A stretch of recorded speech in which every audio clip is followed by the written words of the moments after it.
આંખોની નીચેના કુંડાળા ઉપર ઘણા લોકોને એવી ફરિયાદ આવે છે કે આના માટે શું કરવું અને એવો ઘરગથ્થુ ઉપચાર બતાવો. ત્યારે એમાં સાવ સહેલું છે.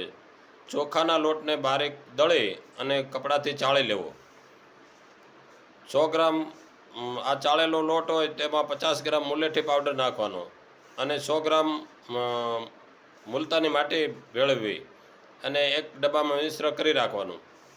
જ્યારે સમય મળે ત્યારે આવી રીતે તેમાંથી જરૂર પૂરતું ઉપટન લઈ અને તમે ચહેરા ઉપર લગાવી દો. પાણીમાં મિશ્રણ કરી સારી રીતે, એ તો બધાને ખ્યાલ જ હોય કેવી રીતે બનાવવાનું, એ લુગદી જેવું બનાવી અને તેને ચહેરા ઉપર લગાવો. 15 થી 20 મિનિટ રાખ્યા બાદ સારી પેટે ધોઈ નાખવું. આવું સતત 21 દિવસ કરો અને પછી અજમાવી જુઓ કે તમારા શરીરના બધા જ ડાઘ નીકળી જશે અને સરસ મજાનો ચહેરો ચમકતો થઈ જશે.